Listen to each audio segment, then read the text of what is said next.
kabar? Semoga semua dalam keadaan sehat dan bersuka cita.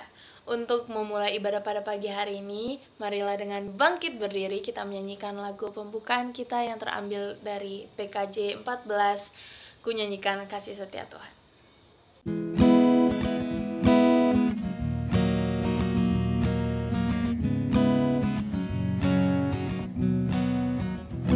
Ku nyanyikan kasih setia Tuhan selamanya, selamanya.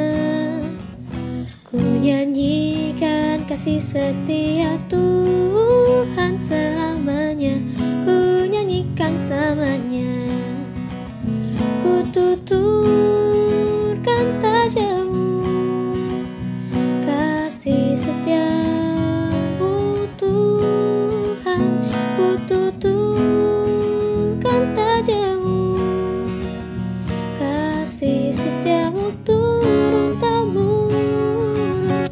Ku nyanyikan kasih setia Tuhan selamanya, ku nyanyikan selamanya.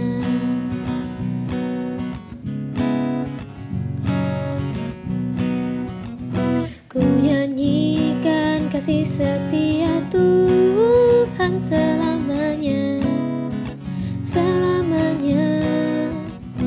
Ku nyanyikan kasih setia Tuhan selamanya, ku nyanyikan selamanya.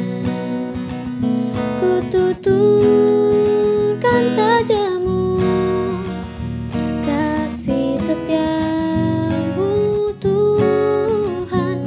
Ku tuturkan tajammu, kasih setiamu turun-temurun. Ku nyanyikan kasih setia Tuhan selamanya, ku nyanyikan selamanya. Teman-teman, kita hadir dalam ibadah ini dengan sebuah keyakinan bahwa pertolongan kita adalah dalam nama Tuhan yang menjadikan langit dan bumi, yang kasih-Nya kekal untuk selama-lamanya. Salam sejahtera bagi saudara yang datang dalam nama Tuhan.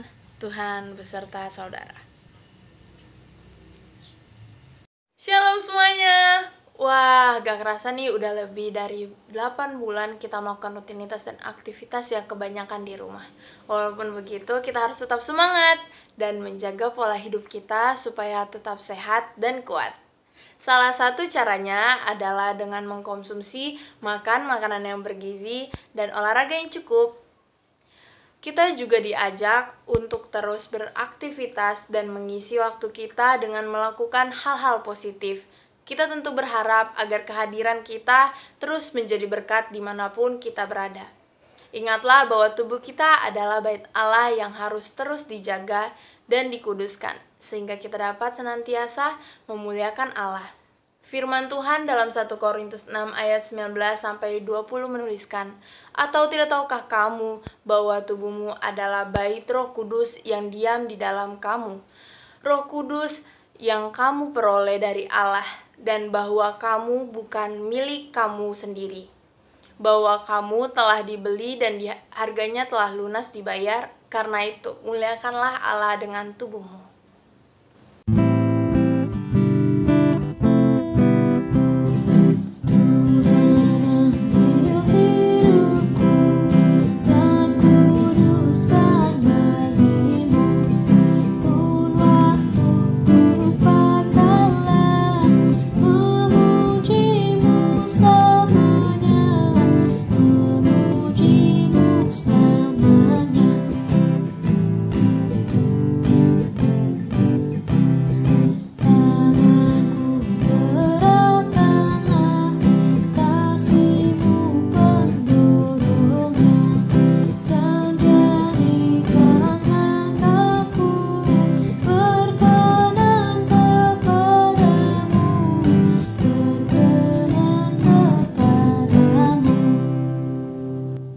Teman-teman, sesungguhnya kita adalah manusia berdosa di hadapan Allah. Oleh karena itu, marilah kita bersatu.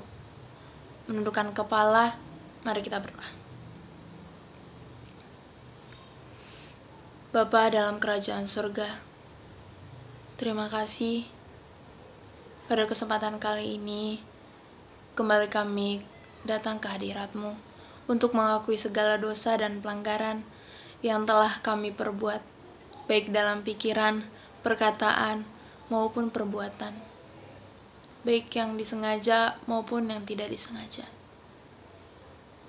Seringkali kami berusaha untuk menutupi segala dosa dan pelanggaran yang telah kami perbuat dari hadapan sesama kami, bahkan dari hadapan-Mu, Bapa. Kami tahu ya Bapa, Engkau adalah Allah yang Maha Tahu. Bagaimanapun kami menutupi segala dosa dan pelanggaran yang telah kami perbuat, tidak akan ada yang tersembunyi bagi-Mu. Tuhan, berkatilah kami. Kiranya kehadiran kami boleh menjadi berkat dimanapun kami berada. Hapuskanlah segala dosa dan pelanggaran kami ya Allah. Ubahkanlah hidup kami menjadi baru yang hidup seturut dengan kehendak-Mu. Inilah doa yang kami panjatkan, yang kami alaskan dalam satu nama Tuhan kami Yesus Kristus. Amin.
Bagi kita yang telah mengakui dosa di hadapan Allah diberikan berita anugerah yang terambil dalam Matius 6 ayat 14-15. Karena jikalau kamu mengampuni kesalahan orang, Bapamu yang di surga akan mengampuni kamu juga. Tetapi jikalau kamu tidak mengampuni orang, Bapamu juga tidak akan mengampuni kesalahanmu. Demikian berita anugerah dari Tuhan. Mari teman-teman remaja, sebelum kita mendengarkan firman Tuhan, kita berdoa. Kami mensyukuri kebaikan Tuhan yang terus menyertai hidup kami sampai saat ini. Kami boleh ada, kami meyakini itu karena kemurahan dari Tuhan. Kami bersyukur sebagai teman-teman muda, remaja-remaja Tuhan, GKI Perumahan Citra 1, kami boleh dipertemukan kembali dalam ibadah online remaja GKI Citra. Kami bersyukur untuk kesempatan anugerah yang Tuhan berikan kepada kami. Dalam ibadah ini kami bersama akan membaca dan merenungkan firman. Kiranya Roh Kudus mengurapi setiap kami, hamba-Mu yang Tuhan pakai untuk menyampaikan perenungan firman dalam segala keterbatasan hamba Tuhan yang memperlengkapi. Dan bagi setiap kami, teman-teman remaja yang mendengarkan firman, biarlah firman yang kami dengar sungguh kami maknai dan hidupi dalam keberadaan kami sebagai remaja-remaja Tuhan. Bersabdalah ya Tuhan, kami semua siap untuk mendengarkannya. Dalam nama Tuhan kami Yesus Kristus, Sang Firman yang hidup, kami telah berdoa. Amin. Teman-teman, pembacaan firman Tuhan dari kitab Amsal pasal 6, ayat 6 sampai dengan 11, dilanjutkan Amsal 10 ayat 4 dan 5. Hai pemalas, pergilah kepada semut, perhatikanlah lakunya dan jadilah bijak. Biarpun tidak ada pemimpinnya, pengaturnya atau penguasanya, ia menyediakan rotinya di musim panas dan mengumpulkan makanannya pada waktu panen. Hai pemalas, berapa lama lagi engkau berbaring? Bilakah engkau akan bangun dari tidurmu? Tidur sebentar lagi, mengantuk sebentar lagi, melipat tangan sebentar lagi, untuk tinggal berbaring. Maka datanglah kemiskinan kepadamu seperti seorang penyerbu, dan kekurangan seperti orang yang bersenjata. Amsal 10 ayat 4 dan 5. Tangan yang lamban membuat miskin, tetapi tangan orang rajin menjadikan kaya. Siapa mengumpulkan pada musim panas, ia berakal budi. Siapa tidur pada waktu panen, membuat malu. Demikianlah firman Tuhan. Berbahagialah setiap kita yang mendengarkan firman Tuhan dan memelihara dalam hidup kita semua. Amin. Halo adik-adik remaja yang dikasihi Tuhan, apa kabar? Mudah-mudahan sehat selalu, tetap semangat, penuh sukacita, karena kita bersyukur kita bisa bertemu kembali dalam ibadah online remaja melalui YouTube saat ini. Teman-teman remaja, adik-adik remaja, tema kita hari ini, I like to move it. Apa itu? Nanti kita akan sama-sama renungkan. Adik-adik, pernahkah adik-adik dikejar deadline? Biasanya sebuah tugas ataupun pekerjaan. Coba kira-kira pernah nggak? Rata-rata pernah ya, adik-adik ya. Gimana perasaannya? Wah, deg-degan, panik.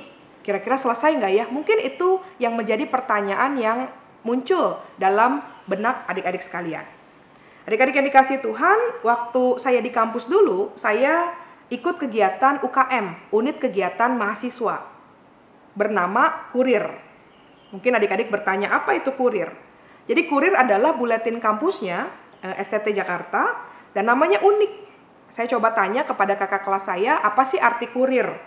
Lalu kakak kelas saya ini menjelaskan bahwa Kurir itu artinya adalah utusan yang menyampaikan sesuatu yang penting dengan cepat.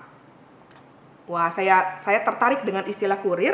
Dan ketika merenungkannya betul bahwa berita yang disampaikan adalah berita yang pasti penting dan harus disampaikan dengan cepat.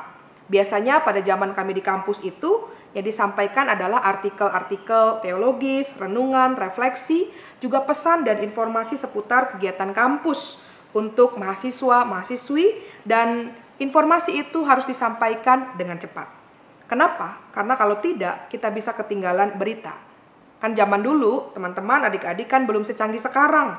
Berita bisa diakses per detik. Karena itu ada detik.com, begitu ya. Nah, adik-adik yang dikasih Tuhan, saat itu saya menjadi salah satu tim redaksi buletin kurir. Di Citra kita juga punya buletin namanya Paideia. Paideia itu artinya pendidikan. Dulu biasanya Paideia dicetak, dibagi ke umat per keluarga. Tapi sekarang kita sama-sama bisa lihat Paideia itu secara online, Paideia News begitu ya. Dan saya juga ikut bergabung menjadi salah satu tim redaksinya. Nah, adik-adik, salah satu tugas dan tanggung jawab kami sebagai anggota tim adalah untuk menghubungi para penulis artikel atau liputan yang nantinya akan dimasukkan di dalam buletin.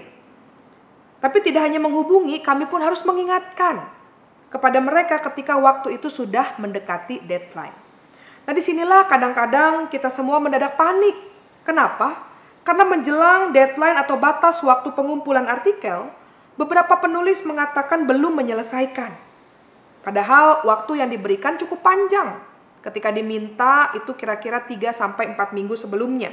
Waktu yang cukup sebenarnya untuk mempersiapkan sebuah tulisan. Kalau begitu, adik-adik mungkin bertanya kenapa mereka belum menyelesaikan? Salah satu faktor yang muncul adalah karena seringkali kita semua kerap menunda untuk menulis atau melakukan pekerjaan itu. Ada juga yang tak terhindari mengatakan penyebabnya karena malas. Nanti aja, wong waktunya masih panjang. Sehingga apa? Tidak selesai dengan baik. Nah, harus dengan jujur, Teman-teman, adik-adik, tak jarang ketika diminta pun untuk menulis, saya juga suka menunda. Sehingga apa? Menjelang deadline penulisan, semua kelabakan, panik, karena sudah ditunggu. Untuk apa? Prosesnya panjang, mengedit dulu, lalu kemudian di layout, sampai kemudian akhirnya diterbitkan menjadi sebuah buletin. Dan ketika merenungkan hal ini, sebenarnya ini karena keteledoran dari saya sendiri. Dan saya pun belajar untuk menjadi orang yang tidak suka menunda-nunda, tidak malas ketika dikasih tugas harus langsung dikerjakan. Teman-teman yang dikasih oleh Tuhan, adik-adik sekalian, teguran supaya kita menjadi pribadi yang tidak malas dituliskan di dalam Alkitab, termasuk teks yang kita baca pada hari ini, kitab Amsal. Seperti kita tahu, Amsal itu adalah kumpulan ucapan-ucapan bijak. Dan seluruh kitab ini bertujuan untuk mengetahui hikmat dan didikan yang menjadikan seseorang atau kita semua pandai, benar, adil, jujur, dan memberikan pengetahuan serta kebijaksanaan. Ada yang menarik dalam kitab Amsal. Kalau kita coba perhatikan secara menyeluruh kitab ini, penulis berupaya membandingkan biasanya dua tipe orang. Ada sisi yang positif, ada yang sebaliknya. Yang positif diapresiasi, dipuji. Tapi yang sebaliknya diingatkan supaya jangan demikian. Dua tipe orang yang muncul dalam kitab Amsal adalah ada orang benar, ada orang fasik. Orang jujur, ada orang curang. Tak terkecuali juga bacaan kita, ada orang malas, juga ada orang yang rajin. Teman-teman, kalau kita membaca secara menyeluruh bacaan kita hari ini, maka kitab Amsal yang kita renungkan bersama adalah sebuah teguran. Teguran kepada siapa? Kepada orang malas. Dan kenapa ditegur? Karena orang yang malas suka membuang waktu seenaknya. Kitab Amsal mengajak kita untuk belajar tidak menjadi orang yang malas, pribadi yang malas, tapi sebaliknya kita jadi orang yang rajin. Dan karena itu menarik, dalam kitab Amsal dituliskan kita bisa belajar dari binatang, yaitu pola kehidupan semut. Ayat 6 mengatakan pergilah kepada semut. Teman-teman, apa yang menarik dari seekor semut? Yang bisa kita lihat, kita pelajari dan menarik. Semut itu binatang yang amat kecil, teman-teman. Terlihat lemah mungkin. Tapi di balik kelemahannya, di balik bentuknya yang sangat kecil itu, kita bisa belajar begitu banyak hal. Yang pertama, semut itu adalah binatang yang sangat rajin. Kita tidak akan pernah melihat semut yang mungkin diam sendiri atau bengong sendiri. Yang ada kalau kita perhatikan, semut itu selalu bergerak. Dan bisa dipastikan ketika dia tidak bergerak, semut itu adalah semut yang mati. Semut adalah binatang yang rajin. Dia selalu pergi ke sana kemari untuk bekerja. Dan tidak heran kalau semut itu tidak pernah mati kelaparan. Lalu yang kedua, semut juga adalah binatang yang tidak pernah dan tidak mudah menyerah. Tidak kenal menyerah adalah sifat khas semut. Kalau tidak percaya teman-teman, kita lakukan percobaan sederhana. Kita tangkap seekor semut, lalu kemudian kita letakkan sesuatu untuk merintangi langkah semut itu. Dan ketika melihat jalan di depannya ada hambatan, maka apa yang dilakukan? Semuanya nggak duduk-duduk, nggak diem-diem aja atau meratapi kemalangan nasib mereka. Tapi apa yang dilakukan? Semut akan berusaha terus dengan segala cara untuk melewati hambatan-hambatan itu. Bisa lewat atas, bisa lewat bawah, bisa muter jalannya, bisa lewat samping, dan seterusnya. Dan kalau perlu dia akan bersama dengan semut-semut yang lain untuk memindahkan rintangan itu. Jadi semut tidak pernah dan tidak mudah pantang menyerah. Lalu apalagi, semut juga adalah binatang yang mandiri dan bertanggung jawab atas dirinya sendiri.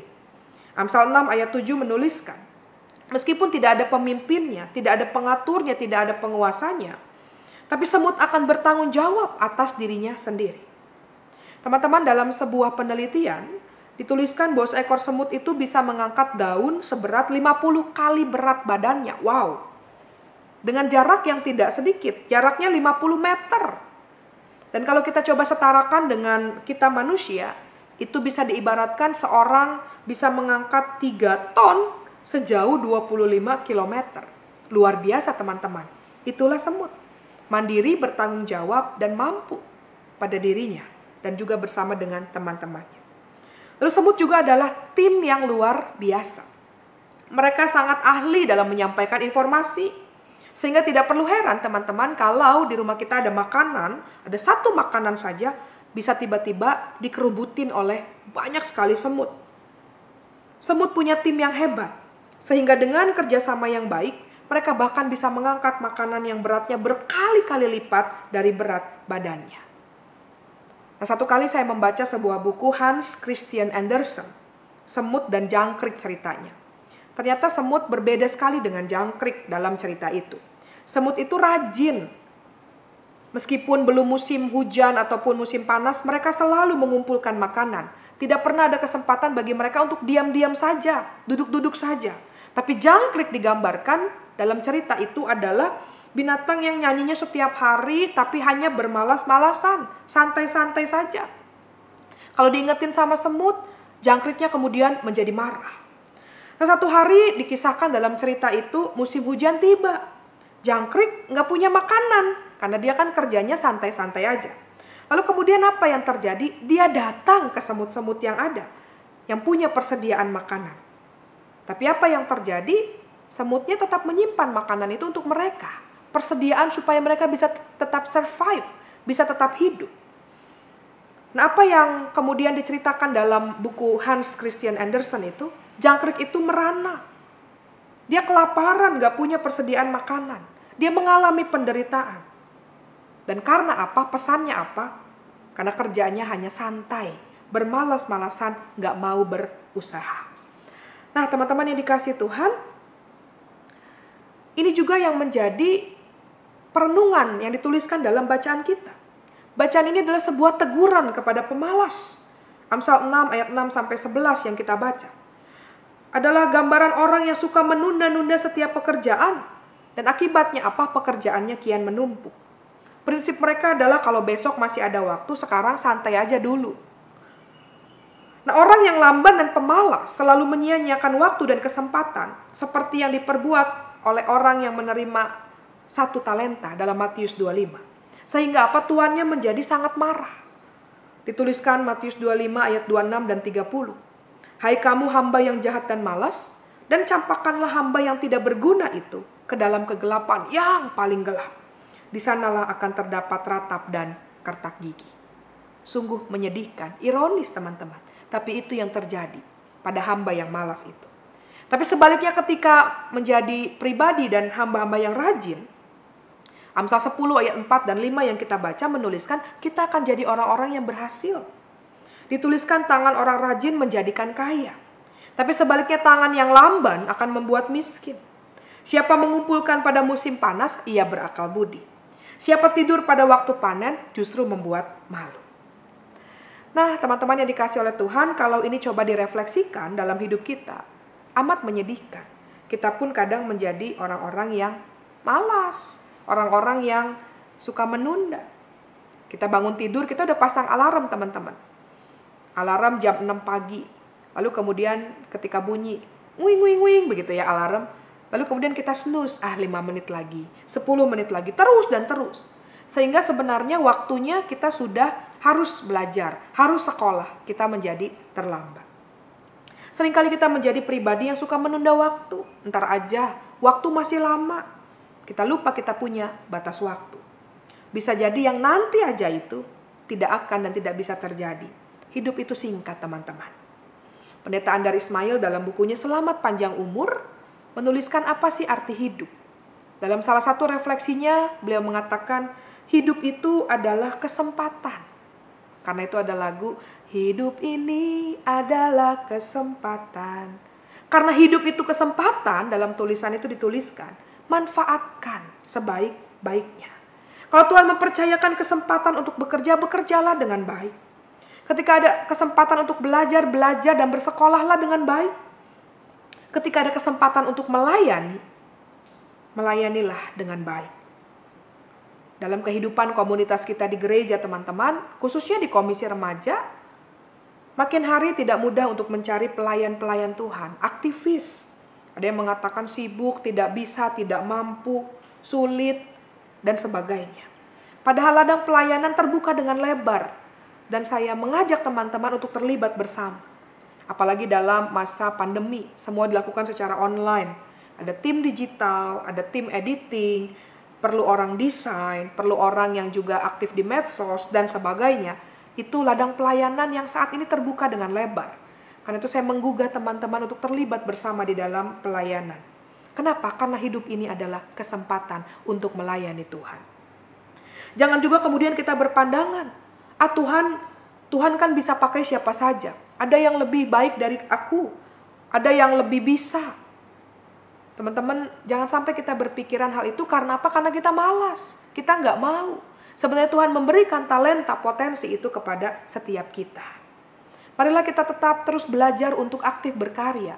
Kita rajin melakukan setiap bagian yang Tuhan percayakan itu juga dengan baik. Dan hari ini mari kita belajar dari semut. Kita mau tetap berusaha, punya kerajinan yang luar biasa, kerja keras yang luar biasa, tidak pantang menyerah. Dan betul bahwa menjalani langkah kita, hidup kita, hari-hari kita berharap jalannya lancar teman-teman. Jalannya aman, semuanya bisa smooth kita lewati. Tapi kenyataannya ternyata tidak demikian. Bisa jadi kita juga berhadapan dengan masalah, pergumulan, penderitaan, situasi yang sulit, seperti yang juga tengah kita alami saat ini. Tapi kita belajar dari semut, dia mau berusaha, mau berjuang, tidak pantang menyerah, melakukan dan memanfaatkan kesempatan yang ada juga dengan baik dalam usahanya yang luar biasa. Teman-teman, tema kita hari ini, I like to move it. Ini adalah sebuah lagu dari film Madagaskar. Kalau teman-teman searching di YouTube begitu ya. Ketika para hewan saat itu bisa keluar, bisa move, bisa bergerak. Mereka bisa lepas begitu ya. Tema ini mau mengajak kita semua, teman-teman remaja, untuk menjadi pribadi dan komunitas yang mau terus juga bergerak, move, berupaya. Jangan hanya diem aja.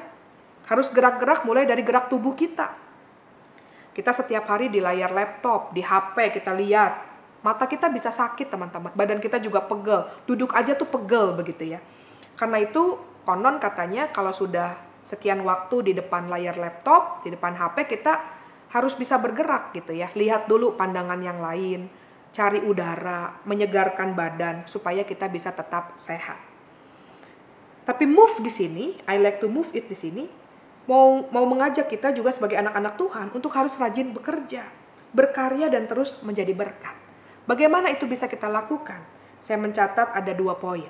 Yang pertama adalah ketika kita mau well prepare dalam segala hal. Rajin itu, berkarya itu bisa kita nyatakan ketika kita mempersiapkan segala sesuatu yang bisa kita lakukan itu juga dengan baik. Bangun pagi mau aktivitas kita well prepare. Bangun jam berapa? Kalau sekarang kita sekolahnya PJJ, standby di laptop jam berapa? Kalau istirahat, makan dulu jam berapa? Supaya sehat ya. Selesai sekolah, nugas, ngerjain PR, siapin ulangan, ujian, kita harus mempersiapkan semuanya. Jangan kemudian seperti di cerita awal tadi, dikejar deadline, karena suka menunda-nunda. Karena merasa tugas masih banyak waktu, ngumpulinnya masih lama, lagian juga sekarang semuanya serba online. Lalu memandang santai aja pada tugas-tugas, pada kepercayaan yang diberikan. Akhirnya apa? Ketika mau dikumpulin tugasnya, udah deadline tadi, tiba-tiba ada trouble. Misalnya jaringan internet bermasalah. Tugasnya masih belum selesai. Dan ada banyak lagi hal-hal yang terjadi. Dampaknya nilai dikurangi, terlambat. Itu baru PR. Gimana kalau mau ulangan? Persiapannya apa? Zaman Kaglo dulu ada SKS, sistem kebut semalam. Belajarnya semalam sebelumnya begitu ya. Jangan teman-teman. Kenapa? Karena ketika kita belajar sebelumnya, materinya sangat banyak, kita tidak akan bisa mengerjakan ulangan itu. Kita harus mencicil, mempersiapkan sedikit demi sedikit. Supaya apa? Nilainya baik. Di rumah juga sama teman-teman. Tidak menunda kalau orang tua kasih tugas ke kita. Bangun tidur, apa yang teman-teman lakukan? Tarik lagi selimut, tidur lagi begitu ya. Apalagi cuaca mendukung, hujan. Jangan. Kalau ada lagu, bangun tidurku terus mandi, tidak lupa menggosok gigi, habis mandiku tolong ibu, membersihkan tempat tidurku. Jadi kita melakukan apa yang bisa kita lakukan. Tidak menunda-nunda. Lakukan terus, segera, well prepared. Ada sebuah quote mengatakan, janganlah sering menunda pekerjaan, karena akan membuat pekerjaan menumpuk dan akhirnya tidak selesai. Itu yang pertama. Keaktifan kita, rajinnya kita dilakukan ketika kita well prepared. Dan yang kedua, adalah ketika kita menjadi remaja yang bertanggung jawab untuk menggunakan kesempatan di tengah usia muda kita. Ada lagu mengatakan hidup cuma sekali, satu kali. Artinya apa? Kita mau memaknai hidup seperti apa yang hanya sekali itu? Apakah sisi yang negatif atau positif? Orang yang memandang secara negatif mengatakan, oh karena hidup cuma sekali ya sudahlah. Bebas saya mau ngapain aja, santai aja bro gitu ya. Tapi kalau orang yang memaknai hidup secara positif, mengatakan karena hidup cuma sekali, lakukan segala sesuatu di tengah usia muda itu yang baik, yang seturut dengan apa yang Tuhan mau. Isilah dengan kegiatan yang positif. Kalau kita coba kaitkan dengan pandemi yang terjadi, orang yang memaknai hidup cuma sekali adalah orang yang tidak kemudian menjadi pribadi yang mengeluh kepada Tuhan. Sampai kapan Tuhan ini begini, aku udah bete, udah bosan, udah pengen ngumpul, kerumunan dan sebagainya. Tapi orang yang memaknai hidup secara positif adalah meskipun dalam keadaan pandemi, kita masih tetap bisa melakukan banyak hal. Kegiatan bersama keluarga, olahraga bareng, masak bareng, belajar bareng, dan tentu saja yang paling utama kita bisa bersekutu, berdoa dan beribadah bareng-bareng bersama dengan keluarga. Akhirnya apa? Kita jadi keluarga yang bertumbuh setiap harinya. Dengan teman-teman juga sama. Memaknai hidup yang sekali ini yang Tuhan berikan adalah sebuah anugerah. Kita mau belajar bersama dengan teman-teman kita. Belajar online, sekarang semua serba online. Nge-Zoom bareng yuk, Google Meet bareng, Discord bareng begitu ya. Ada banyak aplikasi-aplikasi yang bisa dipakai. Lalu saling bertukar cerita yang positif, mendoakan dan seterusnya. Jadi teman-teman memaknai waktu yang adalah anugerah ini secara baik. Bertanggung jawab menjadi remaja-remaja Tuhan. Dan kalau ini semua dilakukan, yakinilah bahwa kehadiran kita menjadi remaja-remaja yang terus memberkati begitu banyak orang. 2 poin kita belajar, well prepared. Dan memaknai arti menjadi remaja yang terus bertanggung jawab, memakai hidup yang adalah anugerah yang Tuhan berikan buat kita. Tuhan Yesus memberkati kita semua. Amin.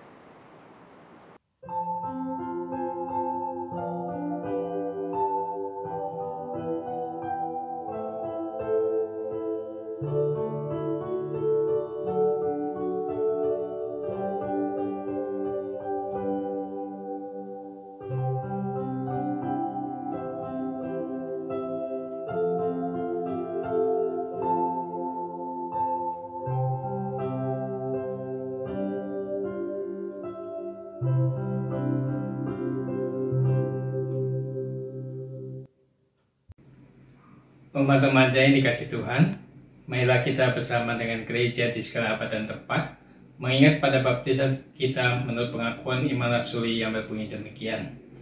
Aku percaya pada Allah, Bapa yang Maha Kuasa, Khalik langit dan bumi, dan kepada Yesus Kristus, anaknya yang tunggal Tuhan kita, yang dikandung daripada Roh Kudus, lahir dari darah Maria, yang menderita sengsara di bawah pemerintahan Pontius Pilatus, disalibkan, mati dan dikuburkan, turun ke dalam kerajaan maut, dan pada hari yang ketiga bangkit pula dari antara orang mati, naik ke surga, duduk di sebelah kanan Allah, Bapa yang Maha Kuasa, dan dari sana ia akan datang untuk menghakimi orang yang hidup dan yang mati.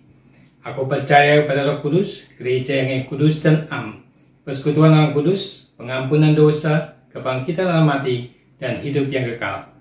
Amin. Mari kita bersatu dalam doa. Tuhan, kembali kami ke hadapan-Mu. Kami ingin berdoa untuk di sekitar kami. Kami berterima kasih atas berkat Tuhan yang terus tercurah kepada kami. Bapa, pada hari ini kami ingin membawa beberapa pokok doa. Terima kasih untuk bangsa Indonesia dengan perbedaan agama, suku, ras, dan perbedaan lainnya yang Tuhan beri.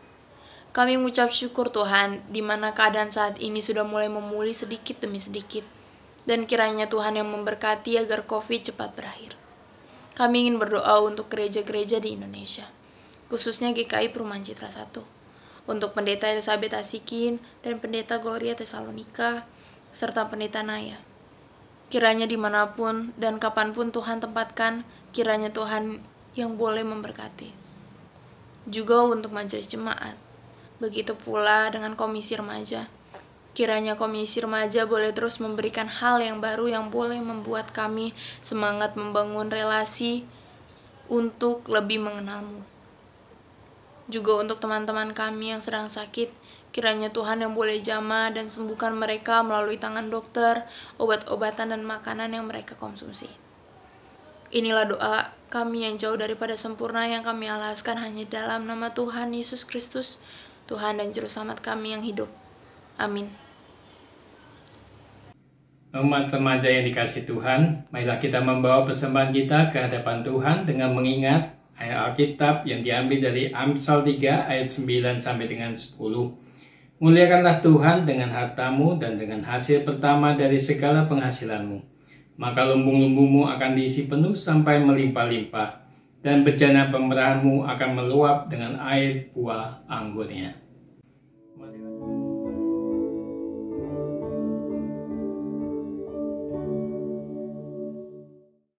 Marilah kita membawa persembahan kita dalam doa. Tuhan yang Maha Baik, terima kasih untuk kasih karunia-Mu kepada umat remaja GKI Citra 1 yang kami yakin dan percaya Engkau telah anugerahi dengan kesehatan, dengan kekuatan, dan juga sukacita dalam mereka mengisi hari-hari mereka dalam tugas belajar maupun dalam tugas keseharian mereka membantu orang tua mereka. Ialah umat remaja GKI Citra 1 boleh mempersembahkan tidak hanya dalam bentuk materi, tetapi juga hidup mereka sebagai persembahan yang kudus, sebagai persembahan yang harum di hadapan Tuhan. Karena Engkau sendiri yang menganugerahkan kepada umat remaja di tempat ini untuk senantiasa boleh berkarya dimanapun Tuhan tempatkan dalam setiap kehidupan mereka, baik di dalam keluarga maupun di dalam mereka melanjutkan studi mereka, sehingga mereka pun boleh mencapai cita-cita mereka seturut dengan kehendak-Mu saja. Biarlah persembahan kami ini boleh menjadi persembahan yang hidup karena juga asalnya daripada Tuhan.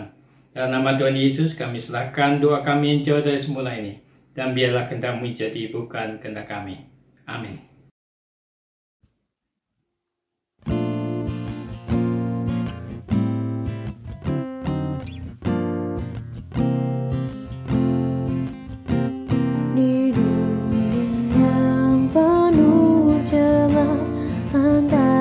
Sesamamu hiduplah saleh dan benar, nyatakan Yesus dalammu, nyatakan Yesus dalammu, nyatakan Yesus dalammu. Sampaikan firman dengan hati teguh, nyatakan Yesus dalammu.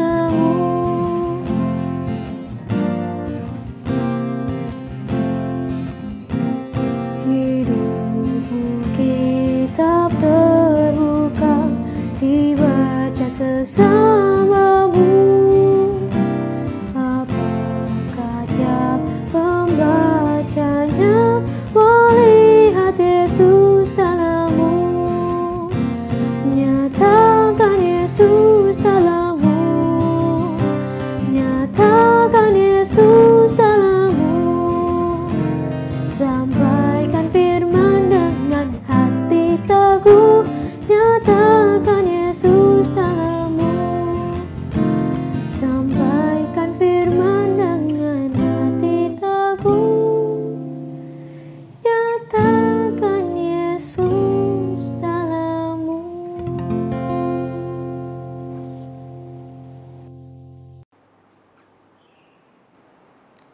Teman-teman remaja, arahkanlah hatimu kepada Tuhan. Jadilah saksi Kristus. Terpujilah Tuhan. Marilah kita melanjutkan hari-hari yang Tuhan percayakan dengan terus aktif berkarya, melakukan yang terbaik yang Tuhan percayakan kepada setiap kita dalam tuntunan berkat dari Tuhan. Tuhan memberkati engkau dan melindungi engkau. Tuhan menyinari engkau dengan wajah-Nya dan memberi engkau kasih karunia. Tuhan menghadapkan wajah-Nya kepadamu dan memberi engkau damai sejahtera mulai saat ini sampai selama-lamanya. Amin.